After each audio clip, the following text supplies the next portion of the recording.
Well, folks, welcome to one more edition of Politics and Rada McBerto Will is your host. Thank you so kindly for being a part of the show. We've got a great show for you today. So, what is the show going to be about today? I think I need to get busy and get that stuff on the screen to tell you what our show is going to be about today, but I don't yet have it on the screen. I don't have it on the screen, but I'm getting there. I'm getting there. I'm getting there. Be with me. Be with me. Be with me. Anyhow, vamos a comenzar. Vamos a comenzar. Title of the show today is Samuel Cohn on All Societies Die. Representative Dumb Trump says, Dumb Trump, not the problem. Reporter scolds GOP senator. Dr. Samuel Cohn talks about, talks about the inconvenient truth. All societies die.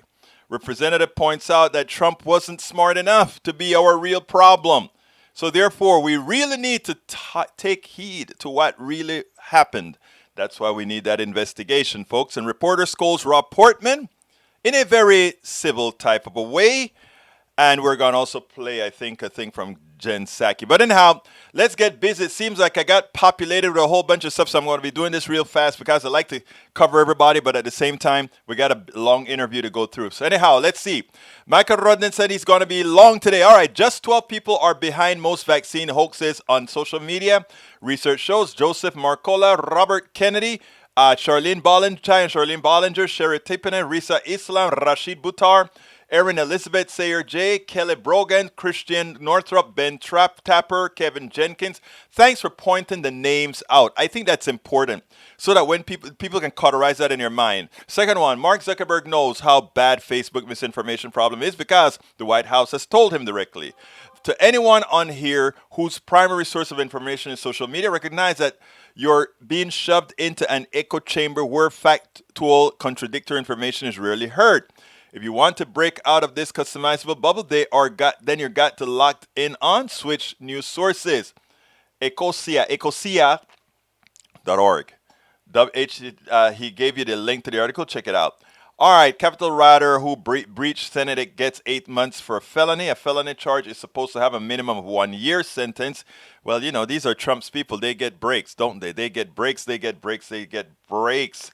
Each rider contributed to the collective threat of democracy. Assistant U.S. Attorney Mona Sadecki said that while Hodgkins didn't engage in violence himself, he walked among those who did. Ta-da-ta-ta-ta-ta-ta-ta. I'm not going to continue that one. It's terrifying. Merkel shaken as flood deaths rise in 188 in Europe. And it's probably going to go much further. It's a disaster. Global warming. Michael, this is what we've been talking about. Hitting that point of no return. And how do we mitigate that? That is interesting. That is going to take a whole lot. All right. Oil and gas, the hair function. Let's see. Funding super PAC attacking Nina Turner. When fossil fuel corporations attack your candidate, you know you're in on the right side of history in the making. Yes, and I still can't get. I've interviewed her 6 times. For some reason, I can't get her. I guess she's probably too busy for little chaps like me. Anyhow, the largest wildfire in the U.S. is growing at about 1,000 acres per hour. That is scary. How bad does global warming have to get before we as a nation get seriously? We got to get serious now. Our climate change turning point is right here, right now. People are dying. Aquatic animals are baking in their shells. We showed that in Canada a few days ago. I placed it here. Fruit is being cooked on the trees. It's time to act. I'm also sorry to have to say this, but the turning point should have been 2020 when half the world was on fire. But the pandemic acted as a distraction, the same way the Florida building collapse was for the heat dome. Over 1,000 human deaths, 1 billion dead animals. We are so far out of norm that it needs to be seen. And let me tell you, Michael, I need to get moving, but I just want to tell you first of all, thank you for bringing those stories to light, bringing it to us.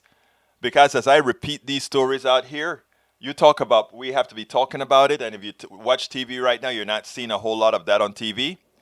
We are doing it. So please, folks, share. And bring information like Mike and others have done to the show so that we can all have it together, that we can spread together. That is how the ecosystem works. Is your town threatened by flood fires? Consider a managed retreat. What the heck is this? The New York Times actually suggested moving entire towns when the correct answer is to get our civilization off fossil fuels ASAP. Well, at least they see the trend. By the way, folks, we're also now streaming on, we just got authorized to stream on LinkedIn. So if you go to Egberto Willis on LinkedIn, we're also streaming on LinkedIn. I have it set up. I hope it's working. I just set it up today, so we'll see. All right, Alexandria Ocasio-Cortez, House progressives are standing up. If Senator Manchin and the rest of the Senate approve the reconciliation bill, then we'll approve the bipartisan bill. But if they try to strip immigration reform, child care, climate action, then we'll be at an impasse. I agree. Ocasio-Cortez, House progressives are standing up for infrastructure. Look. They have to stand up. We made a promise. We brought out 81 million people. More than Hillary Clinton and Donald Trump. Donald Trump brought out 75 million, more than Hillary. He showed that there is a cancer in our country still. But we did it. Progressives were the delta. We did it. We have to show something for it. Here's a problem. There are some Democrats, I think, they are not into what most of us want. They're Democrats. Well, I won't go there today. We'll take that another day. Greenland halts new oil exploration to combat climate change and focus on sustainable development. I mean, they're sitting on top of heat. They don't need oil. They are sitting on top of volcanic action caused by radiation and other technologies made by nature. Let them use that. They have full potential for that. Okay. Hello from Long Beach. Maywood, welcome aboard. Welcome aboard. Yvette Avery Herod, welcome to E2247. Welcome AVQ, of course, also known as Michael Rodden. Julie Van Astel, welcome aboard. Beautiful people, you are beautiful yourself. E2247 says, billionauts, I like that, must pay a modest for them fee to come down to earth. We can call it billionaire astronaut re-entry fee. I love that, brother. I love that. The BARF will be set to 10% of the billionaire's net worth estimated by Forbes. Real time billionaire list. I love that. Eric Hayes. I had some coffee with Eric Hayes over the weekend. We had some good chats. Enjoyed it, brother. You know, good minds meet. You know, we disagree sometimes. We agree sometimes. Lee Grant. I think we have coffee scheduled too, brother. Add your name if the billionaires want to hurt themselves. We also have from E2247. For Jeff Bezos, the BARF would be 20.2 billion. Imagine 10% of his income is only, worth is only, that's a shame. Stacy, Larry, welcome aboard. TJ, Egberto, Cuba needs a new dictator. You should apply, Kami. Love you too, TJ. But no, I'm not. I don't believe in dictatorships, my friend, at all. But thank you for suggesting that. Thank you for nominating me for an executive job. I thank you so kindly. Eric Hayes, question, why were all the Texans them unmasked on a plane? And we got, a couple of them came out and apologized. Rightfully so. I think it was horrendous. That picture that we saw, 50 or however many Democrats on a plane with no masks on, when we are fighting to tell people who go on planes to wear masks. I have to come down on my brethren. You've got to follow the rules. Look, I went into Starbucks yesterday, and to meet brother Eric Hayes, and I put my mask on when I went in there. And I was one of the only ones with a mask on. Then I started seeing people walk in there with masks. It was interesting. I wore the mask not to protect only myself, but in case to protect others. And people say, but you're vaccinated. Yes, it's not about getting sick. It's about trying to kill the virus. It's about trying to mitigate the virus. I don't want the virus in slow circulation with a bunch of vaccinated people. I want the virus gone. And if we do super protection, the virus will be gone. E2247 says, bestest founder of Amazon, richest person on earth. Oh, I got to stop. Eric, administration wants people to mask up. Well, maybe we'll continue. Eric, why are people coming to the country not tested? That's not true completely, but we'll take that another time. Welcome aboard, Gary A. Miller. Michael Runner says, Egberto, the point of no return is 2035. We don't know. That keeps changing. Egberto, wow, you actually read out nearly all of my posts. Yes, you went over your limit, but I love all you guys, and I told you it's your show. Be kind, though. Don't, be kind, guys. All right, let's see. Yeah, Greer has a lot of geothermal. Yeah, a lot of geothermal. Everywhere up there has geothermal, brother. Let's see what else we got. Our video team interviews resistance leaders at the camp's front who outlines the need for. If you have video that you want to share here, bring it along. Also, E2247. You know that's what we're here for. Peggy Lopez, welcome aboard. Jacoby, welcome aboard. Jacoby G.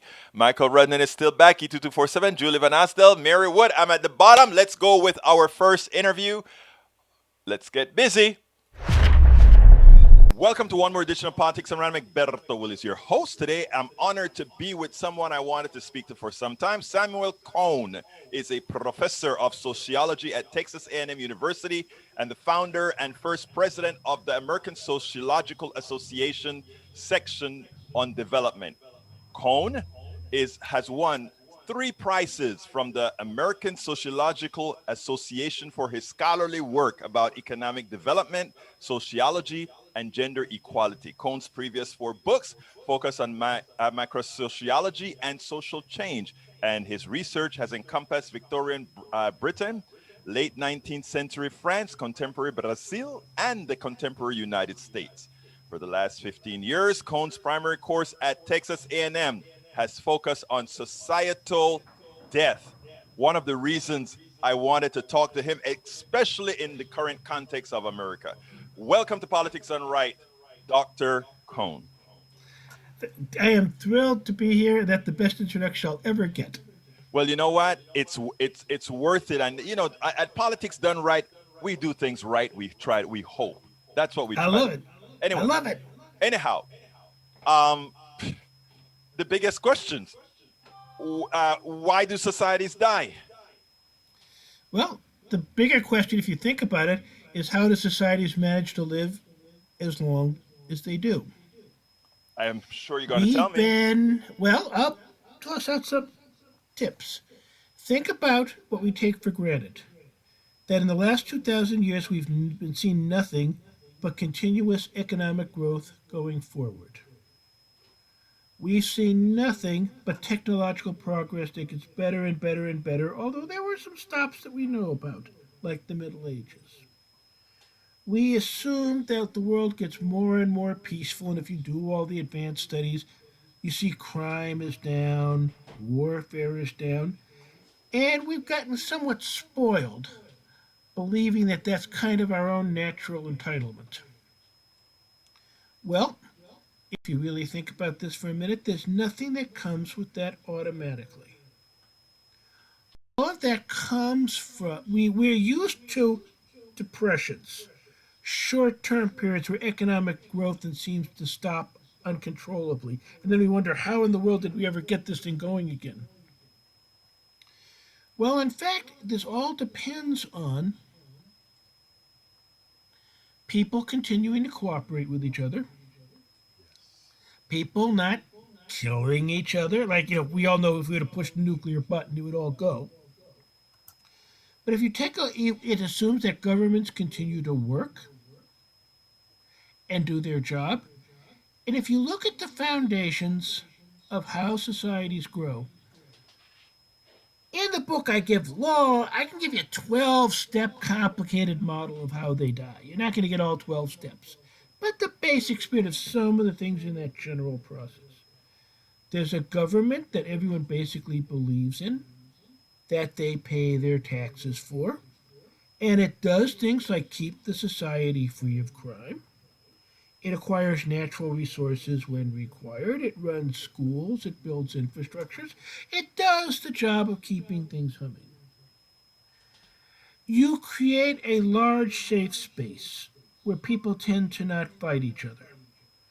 The United States had a civil war, but it kind of is the case that you don't have to worry about California fighting Maine anytime soon, or even really, despite our red state, blue state stuff, there's no one who's really concerned that New York State's going to invade Alabama.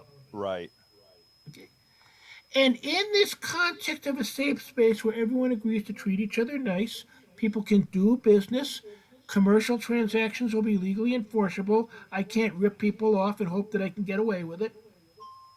There's a certain amount of trust and confidence, and we work on big projects of common interest. We've developed the internet. Think about the enormous accomplishment of developing a coronavirus vaccine in Mm-hmm. record time. We can pull big projects off very well. As people become suspicious of each other. And this can be ethnic reasons, it can be political reasons, but groups fall apart. The Roman Empire split into an eastern half and a western half. Hmm. Northern Ireland, Catholic versus Protestant. And if you Doctor, think let me. about I want to interrupt you because you brought up two issues, very important issues, and I want to ask you, in the context of those issues, were those could those have caused that societal destruction that you talk about, both the absolutely, separation of Europe and the separation of Ireland? absolutely, well, just common sense was Northern Ireland's the poorest part of Great Britain.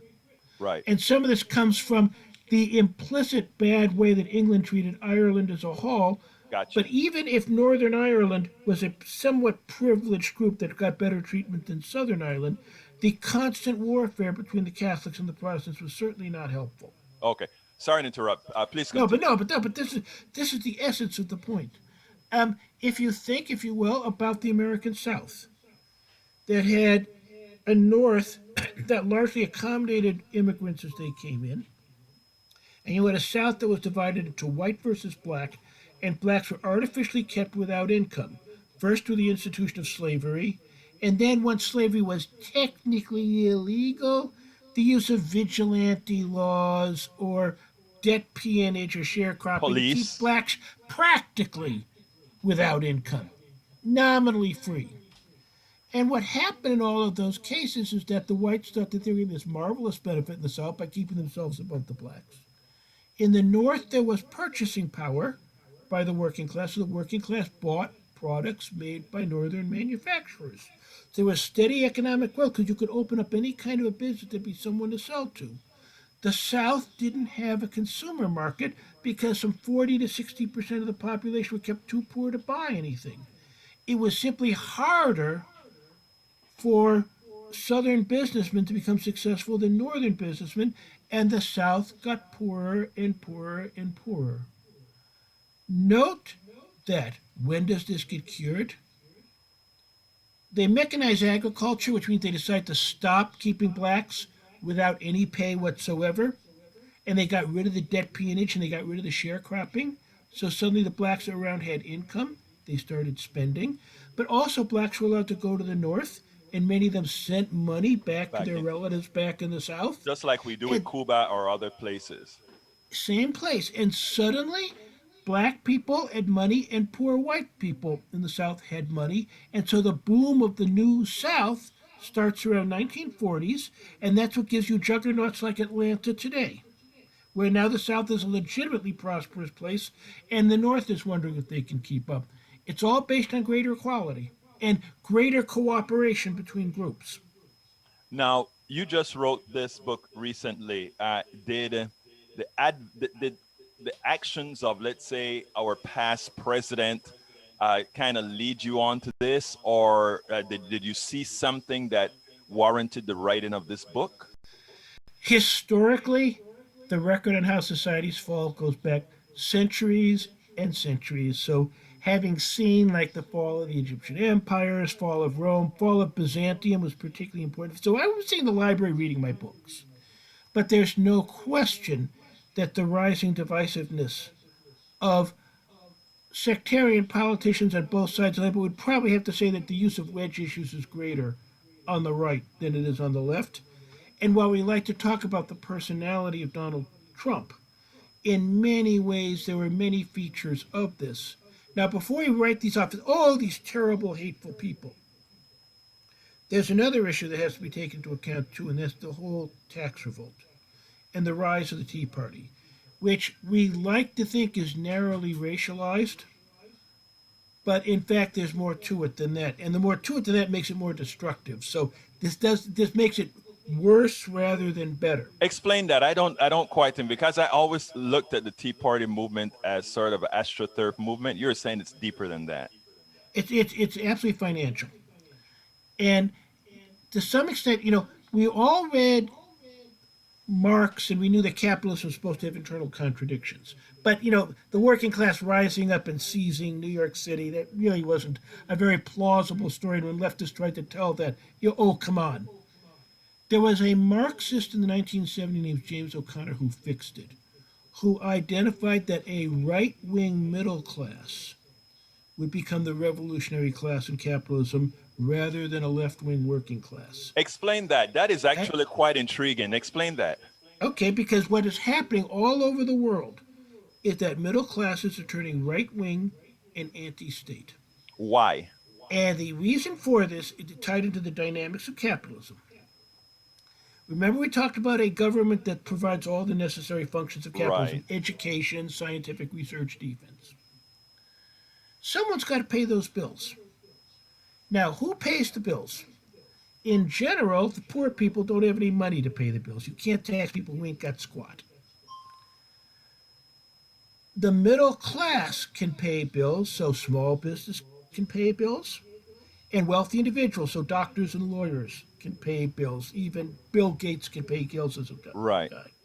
Corporations, and particularly very large corporations, tend to write tax exemptions into the law. They use their K Street lobbyists. Right. So we have the phenomenon in the United States. Amazon pays almost no taxes. General Electric pays almost no taxes. It's extremely common for monopoly capital to pay far less than its share of income in taxes. That means that the other sources of tax payments have to pick up the entire leftover. So ironically, we talk about the 1%, the 1%. That's not entirely correct. It's profoundly correct, but it needs a slight twist. Bill Gates, as an individual, pays plenty of taxes. Microsoft pays nothing. Right. And the group that pays nothing is called monopoly capital. The And even people though who are, we've given them personhood, but they want personhood, and at the same time, they don't want to do their personal responsibility. and they also get the lion's share of government expenditures spent on them. So Right. they get the Defense Department contracts.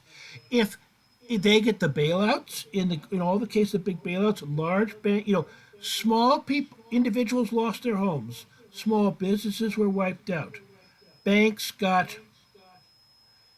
General Motors got Yeah, the big bailouts, bailout. Yeah. banks got bailouts. So all of the privileges go to the people who aren't paying the bills, and your middle class and rich individuals pay the bills. It's basically what happened around the 1980s is that they got wise to it. People realized what was happening and that the middle class was paying for everyone else except themselves. Unwisely, they only attacked lower class benefits. They attacked welfare. They attacked welfare mothers. They attacked minorities. It became racialized. They attacked illegal immigrants. Oh, they're getting government services. They did not really think about the who's really taking their money. But either way, they realized they were stuck paying the bills, and they decided to not pay the bills. And it's not just the United States. This is the basis of conservative movements in Canada, which are somewhat weaker. In Britain, why Boris Johnson keeps winning election after election. The rise of both the Orthodox and the neo fascist right in places like Germany. It is the rise of Bolsonaro, where Brazilian taxpayers, who pay far more than we do, are very sick of all the deals. They're also sick of the corruption. There's some of this behind Hindu nationalism and Modi. The more you look, the more you find that there are pocketbook issues behind the rise of this new right. And so this is why, even if Donald Trump had never happened, let's imagine Donald Trump suddenly decided to run golf courses and hospitals and didn't like this television game anymore. His ego got hurt. Fine. Do you think that Ted Cruz would have behaved much differently? Not at all. Not at all. Precisely. The Now, let thing me is, ask you a question because I think oh, this is important. This is very important. okay, I agree with everything that you've just said. But the one thing that I think I want to, I don't know if I would call it a pushback, but ask about is that should the middle class is not just comprised of the right. A large percentage of the middle class are people who would consider themselves, like myself, left. Okay. that's a correct statement. So my thing is, I think we are fighting the same battle. Are you then saying maybe the folks on the right maybe are simply just more militant than the ones on the left? Because it seems that we're searching for the same thing while the leadership that they're putting forth are simply conning them because they're Okay, Go ahead. One, you're absolutely correct. Two, no economic politics is not purely economic interest. Mm-hmm. Okay, we experience, for instance, many Hispanics who supported Trump during the most recent election. Mm-hmm. And the question is, am I better off not being persecuted by immigration authorities, or am I better off having someone who won't make me wear masks and will allow me to work? And different people within the Hispanic community read their interest in different ways. Many middle class people, they work for universities or they work for the state. And so, as essentially members of the state capitalist class, Mm-hmm. they're fairly favorable to the expansion of state spending. But above and beyond economic interests, and economic interests are often very detailed based on exactly where your bread is buttered. There are social networks, there's socialization, there's organization. There are other issues in this world besides economic. And so what happens is that just as even at our highest level of the high, you have Ben and Jerry style capitalists, and then you have all out people, supporting election fraud claims. They will make mattresses. Okay, there are going to be divisions within each class, but what happens is that when you have a large group of people who share it, it provides a block. And that block existed from 1980 to the present day, but did not exist in American politics. At the same time, it's probably worth mentioning, just for the American case, a block that disappeared was organized labor. Because before the effective globalization of production, when you could basically strike in a city or strike in a state, you could get a good solid block on the labor supply and you had a chance of winning your strike. And firms were always going to locate in your state, so they would sign a union contract. Once transportation improved to the point that it was possible to do physical production overseas, in Asia or on the Mexican border, or With soon to cut. come places like Ethiopia or the Ivory Coast. Once these become areas of cheap labor production, labor unions became less viable in the West, not entirely. In Europe, they still exist in some places due to legal protections. So the disappearance of a major force pushing for income distribution and the rise of a new force pushing for unincome redistribution because you want to keep our money led to a huge tilt away from left politics towards right politics. Typically, progressive academics concentrate on the fall of the labor movement and hope that if they're progressive enough in academia, they'll be able to mobilize all the groups together to recreate the social circumstances of the 1930s and 50s. Realistically, with the globalization of production, hoping you're going to put the genie back in the bottle. I'm so glad that you mentioned that because we've been talking about putting the union back together, et cetera, et cetera, and we really find out that that is probably not likely. It seems to me like what's going to have to happen is the law. In other words, if we look at just economic advantage, the plutocrats that control everything will do, since they're the ones controlling where production is, et cetera, they will rule. The only way to get around that is the law, right? To say you can't do that. You can't bring these products in. You cannot manufacture XYZ. It seems like only the law could do that. And it seems to me that is where you should have the alliance. We talk about destruction of nations and or society. It seems like the inability of the right and the left who have similar interests on the middle class level, it seems like those getting together to institute politicians that will pass laws. Because again, I always thought capitalism was a fraud. I don't know what you think, but I think capitalism is a fraud. Okay. Okay? uh, but it seems to me that that is the next step that should have been taken, and once you take that step, it actually obfuscate what capitalism is anyway. Well, let's talk a little bit about the law, and about what you're talking about, common strategies. What drives long-term economic growth is innovation. There's generally going to be, let's talk about two stages: innovation, the only person who knows how to do it, and then physical simple production. Hmm. Once you're at the level of simple physical production, there's a globalized logic because the cheapest labor is going to produce it more efficiently. Right. The general trend for all products has been to start in the nation of the inventor. and then move towards increasingly lower labor pools as people get lower and lower costs. We saw it happen to automobiles, where it started in the started in the United States, then Japan picked up, and now all Hmm. sorts of people can make automobiles. And if Europeans want to talk their contribution to autos, I'll let them have that. That was an America centric, but close enough. Once you the Most of the great economic powers in the world were funded by a great innovation.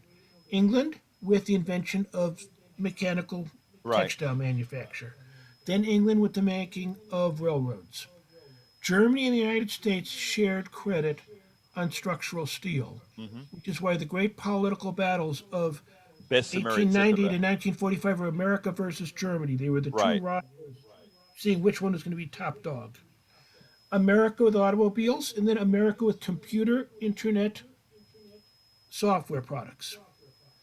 As a general rule, once they had that, production costs never mattered in the glory days. So production costs don't matter in Silicon Valley now because everyone wants the latest, greatest coming out of Silicon Valley. As software becomes cheaper and more standardized, it then becomes a matter of who makes it better, and that's where the Indians and the Chinese and the Russians and other people start undercutting your American wealth. You're not going to really be able to fully stop free markets. If smuggling, lots of kings and queens in the Middle Ages and the 1600s wanted to stop foreign trade, and smuggling was just rife. And there's all sorts of colorful ports all over Europe where the pirates used to bring their boats and they bring the goods in. One way, you know what? Let's not have any marijuana. Let's not have any cocaine in our country. So we're going to close the border. Can't fail, right? War of drugs has been fantastically Well, actually, successful, right? here's where you and I may differ. I think that it is our economic system that you're talking about. You're talking about a capitalist structure lends itself to all those things that you've spoken about. Okay, and let's talk about capitalism right on foot. We are, in essence, kept people. Okay, and you can use Yes. more vulgar terms for kept. Realistically, capitalism will always involve certain contradictions that are fatal. And they're intrinsic. So when you talk I about want you to repeat that. What you just said is very important. capitalism, always has contradictions that are fatal. So we talk about all societies die. A lot of this comes from capitalist dynamics. That's what Richard Wolff says as well. And that's That's what what. many people have said as well. Yes. How you get to the death matters because many critics of capitalism have sentimentalized, inaccurate models of fall. You know, the worker rebellion rising up. Which won't. Okay, Yeah. okay, that's not going to happen on our watch. Um, Currently, the green Marxists are a little bit closer to the. We talk about contradiction in the forces and Right. relations of production. The green Marxists correctly argue that, and I'm going to move from orthodox formulations to ones that I think are more viable to get at the contradictions of capitalism. You can improve over the worker rebellion model with the ecological contradictions model, which is sometimes called the treadmill of production. Hmm. The idea is that as we produce more and more, we consume more and more scarce resources on the planet. We destroy more and more on Earth. There's an intrinsic contradiction with increased human production and the way of nature. And finally, that nature's going to rise up and kill us as a species. Right. Okay? And you can look at global warming. One of the factors that's not fully appreciated in this is desertification. Yes. As we start population grows in sensitive areas, you start destroying areas that people lose their livelihood. And when they lose their livelihood, they become violent. So Yes. while everyone is thinking about a movie where, like some Hollywood disaster film, where a tidal wave comes and eats Los Angeles, because everything when we think about the death of capitalism is us, Americans, Americans, and poor people. Well, if you look in the global south at the people who are really taking the brunt of this, and we will occasionally think about people living on low lying islands in the Indian Ocean. Right now, on the edge of the Sahara, you see the effect of this now, and we only think global warming. We're not thinking population growth. The bigger the population, the more consumption of resources, and the more everything goes. Exactly. And so widespread and we always, the population bomb, not a problem. We got contraception. We've invented, we're on it. That's our vaccine. And so people blew off population growth and said, oh, that's so 70s. Don't blow that off. By all demographic models, it's called something called population momentum that has the world population being some 40 to 50% bigger by the time it stabilizes with contraception. There is no way the Earth's resource base can support 40 to 50% more humans, but that is what's coming. Dr. Cohn, I could speak to you for a few hours at a time because that's so much material that you have in there and so much knowledge that we would want to impart on our people. So what I'm going to tell our folks is they need to go out there and get your book. The name again? Uh, all societies die. How to keep hope alive. I like that. I like the second part of it, how to keep hope alive. Now, what would you have liked me to ask you in 1 minute? What would you have liked me to ask you that I didn't? I'll just make a general statement. If people work together for to solve common problems, everything can be solved. If we bicker and don't solve problems, nothing is solved.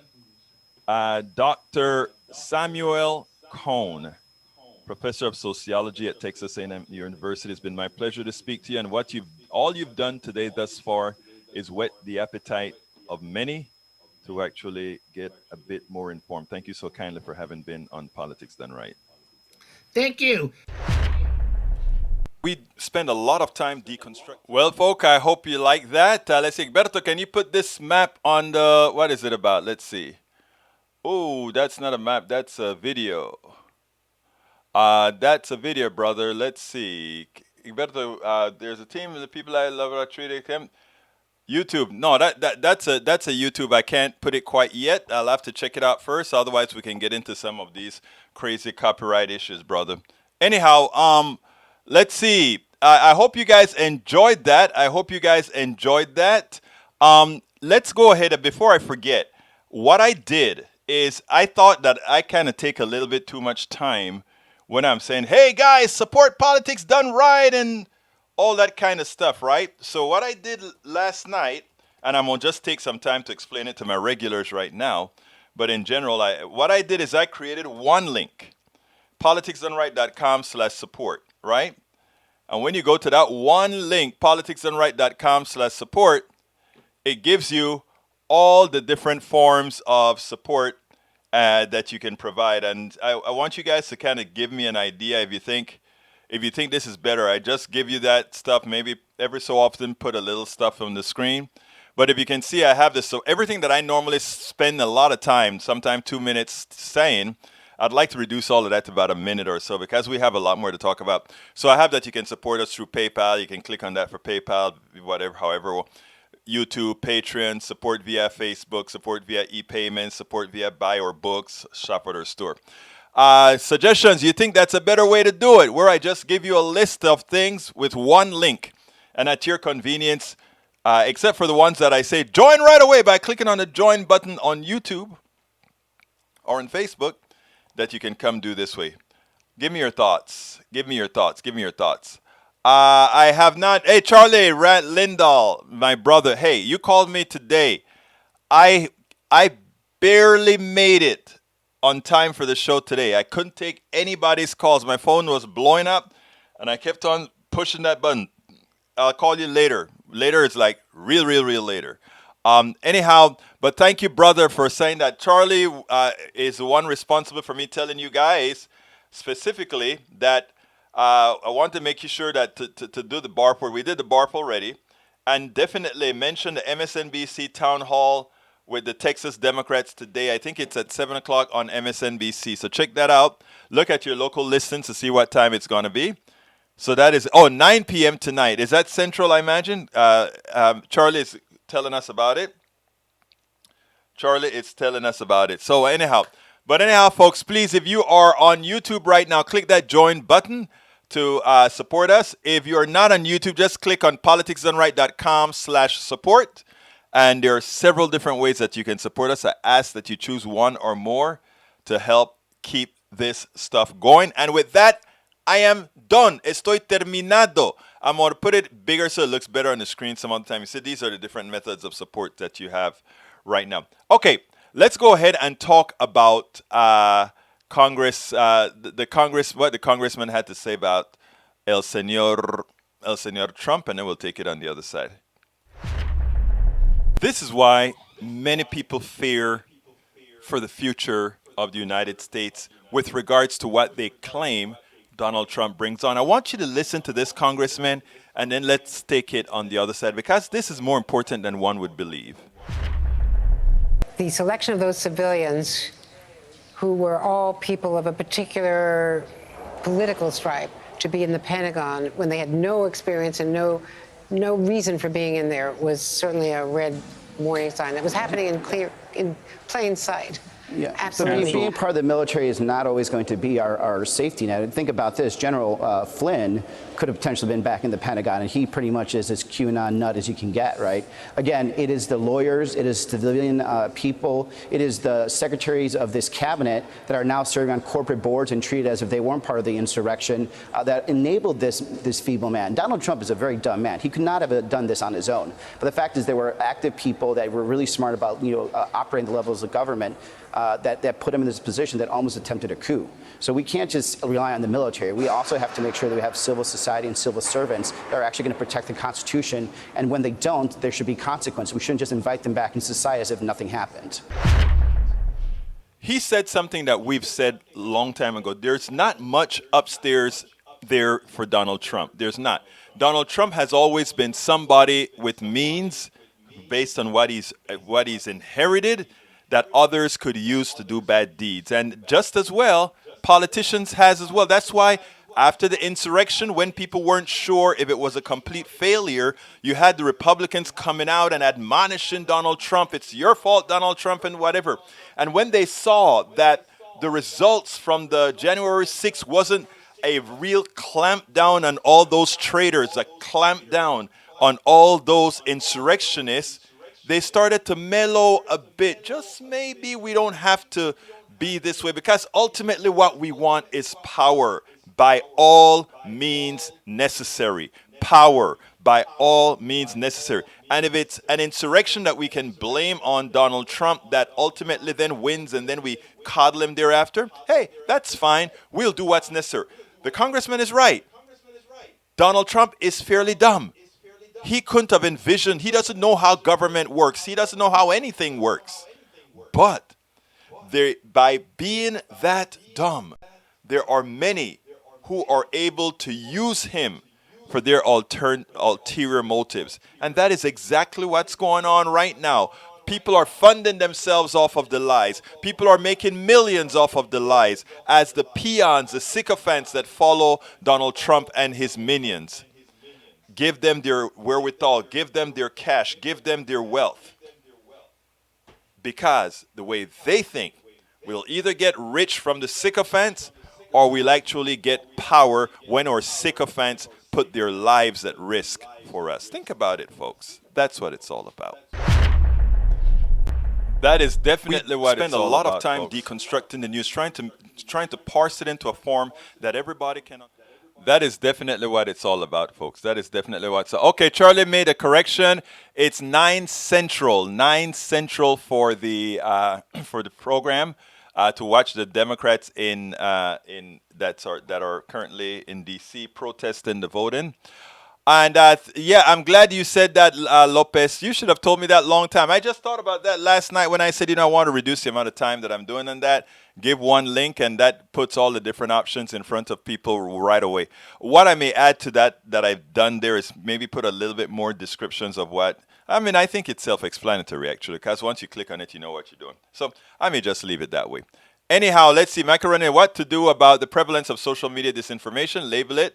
Don't censor it. Create a list of known conspiracy pseudoscience website or borrow from media bias fact check. Then anytime someone shares from an unknown source, this real source posts a fact check on it right away. Exactly. Peggy Lopez says, since Reagan, there has been a corporate movement force corporations do not die. The corporate plan moved us here and has a future from here. Plan presently enforced. Corporations are not people. That's what we fought for. The 28th Amendment in Move to Amend. Egberto, maybe you can interview Tara Hussein. Let's see, Cauchin Chichin First Nation Bear Clan, who's been on the line 3 front line protecting water. Let me tell you something, folks. Like I said, this is your show. If you have somebody you want me to interview, you be the producer. What does you mean? Because if you want me to interview them, I'll do it. But you be the damn producer. And let me tell you what that means. You get in touch with the person. If you need my help somehow, tell me what you need from me, and then we'll do it that way. That way we're helping each other promote the message to us all. Because I can just tell you that with the people that I'm currently have on my interview list and all that kind of stuff, I am tapped out.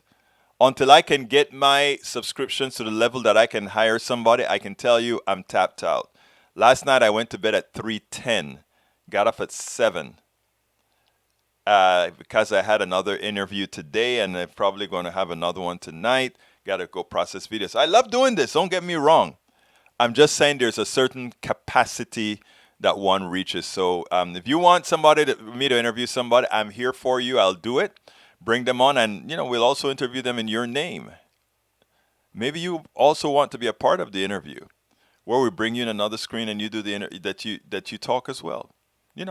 I want to do all those kinds of things, right? Where you're actually a part of it. Everybody, it's not just me interviewing somebody. You may have some stuff that you may want to talk to that person directly. So you arrange an interview. When we set the interview up, if you are interested in doing so, we can actually add you to it as, somebody that wants to do it. I want to try all these different kind of things. I mean, we don't have to emulate what you see emulated on regular TV. We can do things differently.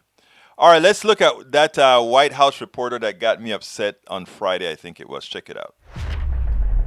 I try to listen to the press conferences, the White House press conferences every day, because you want to know what's going on in the White House.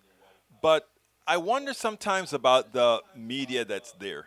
It's almost like we're watching the Foxification, the Fox Newsification of that newsroom, because there's a lot happening in the country. But first of all, I want you to listen to the question that this reporter asked Jen Psaki. Her answer was marvelous because, again, it was pretty much, her answer was pretty much saying, dummy, why don't you just follow the data? Check this out, then we'll take it on the other side. On COVID, you and Dr. Walensky have used this phrase, the pandemic of the unvaccinated. And I am wondering if any part of that is the administration distancing itself from responsibility for the pandemic, because you've been trying to get people vaccinated, or if it's a scare tactic. Well, I would say first, the data speaks for itself, which 99.5% of people who are in hospitals because of COVID are unvaccinated. What it is our responsibility to do is provide accurate public health information to the public. It is also our responsibility to stay at it and continue to communicate, to fund programs, to support trusted messengers, to get out into local communities, to use what we see as creative partnerships to meet people where they are. We haven't stopped that. We haven't halted it. We haven't even slowed it down. But certainly from the public health experts, et cetera, and I repeated what Dr. Walensky said, because she is, of course, a doctor, and I am not. It is important for people to understand that the vaccine is safe. It will protect them, and it is as simple as that. It is simple. How do you ask a question like that? Are you telling the truth? I mean, that question broke down to this. Are you telling the truth because you don't want to take responsibility for telling the truth? Or maybe another way. Are you telling the truth so that those people who are telling the lies somehow don't take... I am not sure what that reporter was really asking when she asked if the reason they said today, the NIH director said today, there's going to be two responses to the COVID pandemic right now: those who are vaccinated and those who are not. That's simply a truth. If you're vaccinated, 97% of you are going to be doing just fine. If you're not, you're likely going to get a severe case of COVID and you could possibly lose your life. So her answer, the data says it. Now there's so much happening in the country right now. We're going to go through a rent crisis, a mortgage crisis. We're going to be going through a whole lot of these things. Those are legitimate questions that the White House should have to answer. Are you going to mitigate what's going on in inside of Middle America, inside of poor America, etc.? Yes, we know you're working on the infrastructure bill and the human infrastructure bill. What are you going to do as we try to bring those different bills online to help Americans? There are so many questions, intelligent questions to ask, questions that mean something to the average American citizen. Yet they ask a whole bunch of Fox News like silly, empty, shallow questions. You know what is the funny thing when I heard that question as well? Here it is. They're telling the government, we don't want you to impose on these people who don't want to get vaccinated. Okay, we don't impose on them. We keep asking them to take it. And what we did is we finally tell the truth. Now it's a pandemic of the unvaccinated. And then they come back and say, but wait a minute, are you trying to not take responsibility for these people who you're telling that you shouldn't force them to take vaccine? Are you trying to take responsibility? These guys put you in a circular loop. If you allow them, they'll take you down the rabbit trap. That is why you don't do it. Anyhow, Tina Candel, ¿cómo estás? Buenas tardes, CW. Siempre me encanta tu programa. Lo escucho fielmente todos los días. Muchísimas gracias por escucharme. Por favor, enséñalo a tus amigos, la familia y todos para que lo ven también. Muchas gracias. All right, folks. Let me tell you, what else have we got here? Charlie, I think I read yours already. And yeah, that is true, Rudnin. The Republican strategy is letting their conservatives die due to getting vaccinated so that it'll hurt Biden. But to be used that way is amazing. Hi, everyone. Fantastic show today. Have been listening in the car. Now I'm home. Welcome aboard, Rose. And Rose, thank you for doing that stuff that you always do for me with the blogs to make sure that I don't look too badly with my typos. Thank you so kindly. And running about the stuff. As soon as I'm done with the show today, I'm going to do 50 minutes of spinning in my little mini gym right here. Because you're right. If you don't take care of yourself doing this kind of work and getting that, it hurts you. But what I do, I tell you, I diligently do my spinning to keep my cardio up to speed. And every few weeks, I just, I may get my 6 hours in a day or two. All right, let's see. Charlie Lindahl just bought your guest's book online. Hey, thank you, brother. I appreciate that. Folks, don't forget to get my books, politicsdoneright.com/books. But you can figure out how you can help us by just going to politicsdoneright.com/support. politicsdoneright.com/support.